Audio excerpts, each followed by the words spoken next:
Welcome to the Intercourse Show. I'm your host, Mr. B. Today's a very exciting show that we have present for you. We are reacting to another Kevin Samuels clip in this particular segment where he talks about the value of an average man. It's all about timing, fellas. I haven't seen this clip, so let's watch it together and I'll react as it goes along.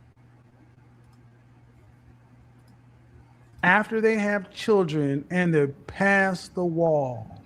You know why they have to support a man now? Because the kind of men that they want, they can't get. Relationship insight for men. I'm going to be leaving my comment for the end of the video.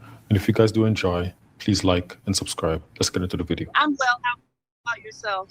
Good. How old are you? I'm 40. Good. So what's wrong with this ranking stuff? What if rankings are wrong? What's right? I can't necessarily answer that question. I definitely see where a lot of us are skewed in the way we rank ourselves. I also didn't realize that we as women and men rank totally different. I was definitely ranking myself according to monetary things, along with looks, along with body type, along with not having kids. And I didn't realize that y'all just look at us, if you're going off of the physical and nothing spiritual or anything else added, then it's just like, what do you look like? What's your dress size? And are you a woman that is feminine? I'm a hairstylist and a musician. So I get to talk to women all day. And that's been something that I've been talking to women about for years, is like men are desiring our femininity. I also, because I'm exposed to such a wide array of women, I'm seeing a lot of average women that are willing to deal with average men, and they're getting burnt. Hold on, stop. Hold on. We're all right on the same place. Okay. Hold on. First off, let's get back to where women rank themselves. Okay. Yes, many women overrank themselves, but it's not uncommon. People tend to overrank themselves. I've said it before. There are men who will come in and say, I'm a high value man, knowing that high value has a financial component to it, and will argue that you don't need to be there. But I don't make the rules. But men know that there's that component to that. Whether they like it or not, it's irrelevant. There are women who really believe that there's something that they're not. And you can't tell them any different. Now, you say you're finding a lot of women are willing to accept average men. Let me ask you this question. Are these women over 30 in general? You muted yourself. Hold on, unmute yourself. There we go. My apologies. See, somebody in the comment section made this comment. So this is not to you, but see, if a man would have said that, the response would have been, who hurt you? So somebody said what? No. The retort to saying that average women are wanting to get with average men, but they're getting burnt. The flip of it. My answer to the question is, are the women you talk about in general over 30 years old? Yes. All right. Then, ma'am, are they over 35? Some of them, yes. In Again, general, like I the majority of them. Okay. Not really. No. More than 50. So less than 50% of the women you're talking about are under 35. No. Yes, No. they are under 50. I mean, they're over 35. Yes, on average. So okay. So you're talking about women who are in no man's land.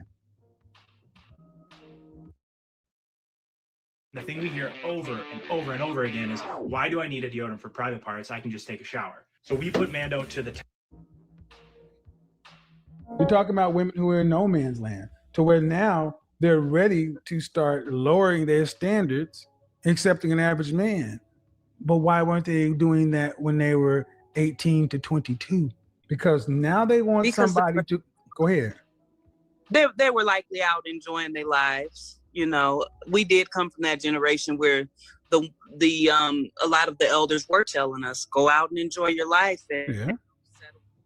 What percentage of the women would you say that are willing to accept an average man have children? Out of 100%, what percentage of the women you say have children? On average, probably 70% of them have children. Okay, so listen to what you're saying. That you have women who are over 35 years old, for the most part, 70+% of whom who have kids, and they're talking about they're getting burned. When I say burned, I'm talking about financially. Like, I know a lot of Black women who are willing to support men, and not they're willing to support men financially, now, but just saying, they're like, if somebody has a dream and they need somebody. But my question is, okay, man, but they're willing to do that now, after they have children and they're past the wall. You know why they have to support a man now? Because the kind of men that they want, they can't get, because they're too old and they have kids. So then you turn around and deal with a quote, you say average earning man. I'm not going to give average. I'm going to say a lower caliber man, because we tend to throw, I'm talking about there are average men out here who are solid, decent men. And then there are men out here who are average earners who ain't got their stuff together. I make a distinction. And my thing is, what about this average solid citizens that would have been good, suitable men between the ages of 18 and 22? But no, when there was that time, they was out having fun, doing what they do, making a baby with so-and-so. And now they want somebody to come in and split life with after time has run out.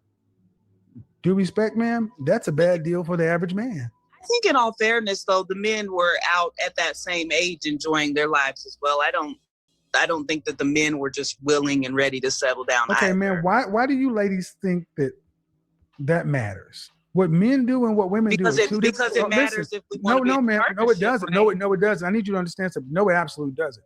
Every woman on this planet needs to get the major pieces of her life together earlier than men. We are not the same. The Creator made it to where you need to get the major part of your life together if you choose to have children, because there are things that start to run out when a woman ages. But that's the familiar retort that, well, they were doing it too. Well, didn't your mama tell you if everybody jumped off a bridge, would you do it? I know my mama did. Absolutely. I think the better argument is the women that raised you and that raised your generation didn't give you the right information. And now you're paying the cost, because the problem is now these women are willing to accept an average man when they are arguably below average in sexual marketplace value. I hear what you're saying on that, and I agree. All right. So let me ask this question. The women who are sitting the women that you know that are 30, the majority are 35 plus, the majority of those women have kids, who are willing to deal with average men. Do they have a higher sexual marketplace value than these average earning men? Good or bad? Good or bad, irrelevant. Do they have a higher sexual marketplace value than average? I wouldn't say so, no. Well, then, how many women would you say you speak to come in and act as though they need to compete or cooperate, or they need to do anything to get a man? Or do they feel conversely like they're settling? I think a lot of women are just confused. Okay. That's what I keep seeing is like confused about what? They don't understand why they're not, marketable. Well, even the ones that are in shape. One, because you have children. Two, because look at your weight. Would you say the average woman we're talking about is a dress size 4 or a dress size 6? I'd say 50-50. It can't be in Black America.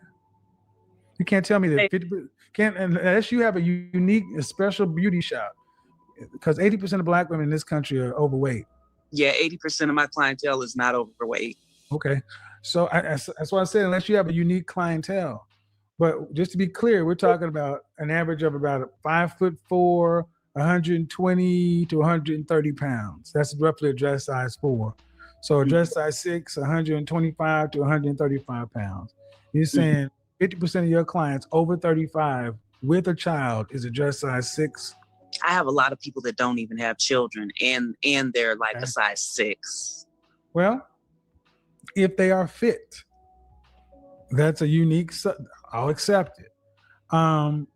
again, I can definitely say that the femininity is where a lot of us are lacking, because people have garnered education, wealth, and all kinds of things. So what I see basically as a community is we have lost our sense of tribalism, and with all of the stuff that is out on social media, which women our age shouldn't be letting social media raise us and dictate to us how we live our lives anyway, but in a weird way it is. We don't recognize the value in one another anymore. You don't recognize the value. Hold on, I can't accept that. Black men, men recognize the value in women. It's just because when there's a divorce in the Black community, 80% of the time the woman's leaving. Man, I don't think the women recognize the value in men, because men, whether you're married or even in relationships, aren't the ones leaving. Absolutely. So the problem is, until women start recognizing their full accountability and culpability in the failure of the family and the structure, when it's always we both responsible, absolutely not. We got to go to triage. Who's most at fault right now? The person leaving their marriages, they're leaving their relationships. The person that's wrecking the home, the person that's wanting to go spend their youth ripping and running in the streets while every other race of women is getting married and having kids. Who has the most to lose by not deciding to be with a man?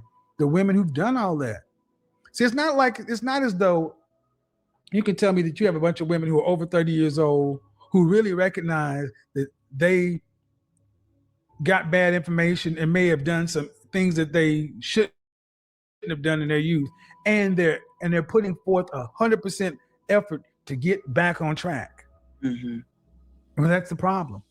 You put 100% effort into this so-called career, your degree, whatever, but to get a man, you're just supposed to really just show up and have sex with him at best. So thank you for the conversation. Fellas, isn't it funny when these women has passed the wall, older, with all their kids from multiple men, they now somehow want average men?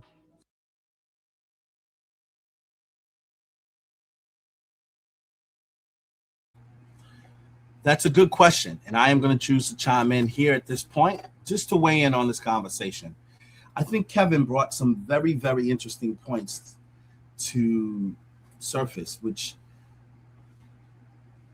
created a question in my mind. Did older modern women miss their opportunities to secure their future? Now, we're not talking about all of women. I'm not talking in absolute terms, but there are a lot of women out there these days who are complaining that the dating pool is toxic and it's trash and they're not finding what they're looking for. But it seems as if they don't acknowledge that there may have been opportunities missed on their part to secure a partner that would have been in their present day had they made past decisions that aligned with what they wanted. And so I think when somebody starts to complaining about what the dating pool is missing or lacking, it's almost a way of deflecting from the own self-responsibility they hold to missing their moment to secure their future. Because if you take any two women, let's just say they're from different races, you take the same younger Asian woman, you take the same older Black woman, and the Asian woman culturally sees value in having a husband and tends to stay in her relationship at a higher rate than other women. And so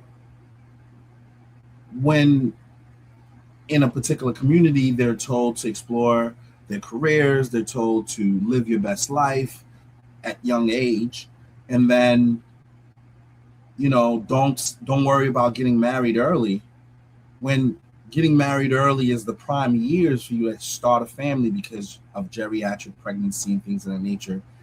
You are pushing the timeline back to a time where you're becoming less, I'm not going to say desirable, but less appealing to a group of men who may want to have a family, build a legacy, and things of that nature. So not only are you pushing your timeline back, but at the same time, you're also delaying, you know, your growth in a sense of pair bonding with a person, right? When you go out and you have multiple relationships, it has ways of leaving an impact on you that's not always positive. These stop and go moments with men builds a core distrust for men as a whole, and it becomes, in my view, harder to submit to a man once you've had a lot of bad experiences with other men. So you get to a later stage in life where you want a husband, but you have so many scars from past relationships that it's hard for you to approach a relationship in good faith. Then it creates bigger issues that I think don't get talked about enough. And because of that, I would say that a lot of women do themselves a disservice by delaying that process of pair bonding early. And Kevin touched it on the head when he said, it's fair to say that you may have gotten bad advice from the woman before you, who may have led you to believe that taking the path of independence, choosing to pursue this independent woman, live your best life, Sex in the City life, was the better approach towards happiness and fulfillment. Now, I do think there's a little bit of a balance. I'm not of the mindset that a woman who is talented and has potential and can pursue dreams that she has should forego her dreams. But I think there should be priorities, and there should be a plan of how we can attack the things you dream of doing and still prioritize your family. That's my viewpoint. I'm not extreme where I'm saying a woman should forego everything and she should totally die to herself. That's not my position. My position is that when anything done to the extreme is an abomination, it aligns with the Bible. So if you take the independent woman route to the extreme, then you're saying things like, I don't need a man. You're saying things like, you know, I'm not ready for kids. I'm this. You're pushing all these things off because you're prioritizing it to a point of pursuing career, pursuing self growth on your own, but not necessarily pursuing family and compromise in those years where it matters most. And so for me, you know, I think that that's an extreme that you shouldn't take. In the same way, I don't believe women should be naive and be in a relationship that's detrimental to them and to completely submit to a relationship when the guy has demonstrated he's not a good leader, or the guy is abusing them and beating them and abusing them to a point where their life is at stake. I'm not going to tell a woman to stay in that. That's foolish. I wouldn't tell a woman to do that. You know what I mean? But I think there's a healthy balance in the middle if a woman is intentional about choosing the right mate. I think if she's intentional, there are men who aren't always the glitzy, glamorous men who align with what the Bible would say is a good man, that those women can benefit from. And those relationships could potentially flourish to beautiful 30, 40 year plus marriages where they're at each other's bedsides during their last days on the earth. To me, I feel like that's the dream. That's the optimism I'm in it for. So at the end of the day, I think Kevin is really bringing the points that he brings up just to highlight to women, it's okay to say, I took the wrong path. I listened to bad advice that told me if I prioritize pursuing my career and living my best life, that I could always at some point later get what I want with a husband and a family and all these different things. And now that I'm older and I'm realizing coming by a good husband, coming by having children is not as easy as it was pitched to me, I've been misled. To me, once you make that acknowledgement, you can now find men who's willing to say, I get it, you know, I'll work with you. But if you take the position that the path you took was the right path and that there was no errors made on your point, and now the man is the one that's not leveling up to your expectations, that mentality and attitude almost is repulsive to a lot of men because it doesn't come with any humility. In a way, it comes with a lot of pride. And a man who's supposed to assume the position of leadership doesn't want to fight and combat for his leadership role with you every day. He would rather you accept the roles that we each have to play in a relationship in order for him to do it. The Bible says a man is better off on the corner of his roof than to be in the house with a quarrelsome wife. No man looks forward to going home to a quarrelsome wife. A woman who's always angry and never satisfied, always combative, always got complaints and things that sometimes falls outside of the control of the man, you know, and doesn't approach the relationship itself in good faith. So most men opt out of that. If they sense that, oh my God, this is another one of those situations, they would rather not deal with it.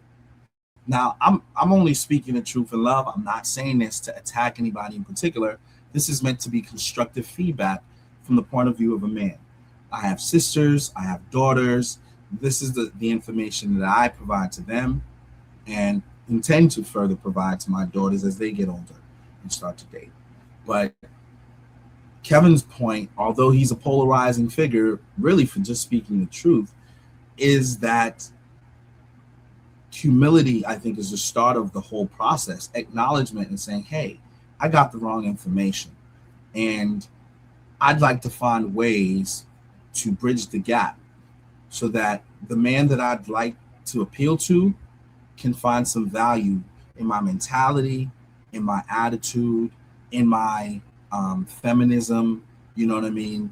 So that may help him overlook my age, overlook my past mistakes, overlook, you know, maybe even, you know, some flaws in my physical attributes. Really, it's attitude. It plays a major part. And a lot of times when you get the attitude of there's nothing wrong with me, I did it all right, men are like, okay, let me go deal with a woman who's less, you know, combative, less of a hassle. You know what I'm saying?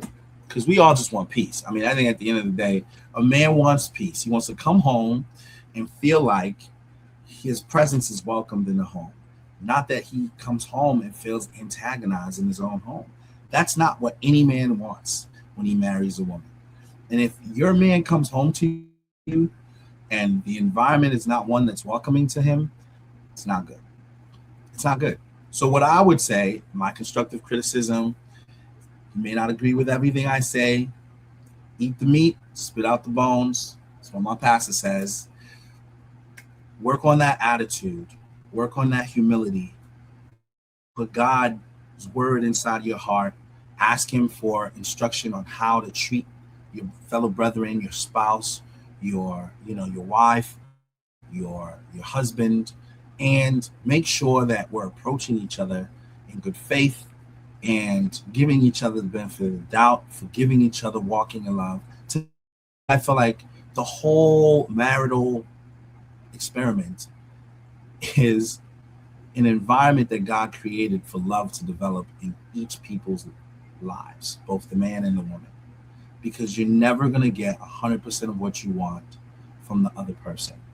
And that's where compromise, love, making space for each other's faults, which is written in the Bible, comes into play. So, you know, I agree with Kevin Samuels on a lot of things. I don't agree with him on everything. There are areas where I feel like men also have to do their part to make room for the flaws of their partners, right? It's not always a, you know, you didn't do 10 out of 10 things, so I'm going to run type of thing. If the person's 6 out of 10 times good enough, or 7 out of 10 times good enough, provided that the other 3 or 4 traits that's lacking isn't like detrimental to literally your existence or your life, work with the person, continue to build with each other, so that eventually, you know, a few years into the relationship, there'll be 8 out of 10 or 9 out of 10 exactly what you want. That's my feedback. I'm Mr. B. I welcome your your feedback, though, and I open the floor for you guys to share that information, share your feedback, share your viewpoint. I ask that you like and subscribe the video and share it with other people who may benefit from hearing what I had to say about it. So I appreciate you guys. And again, until we speak again, God bless. Be well.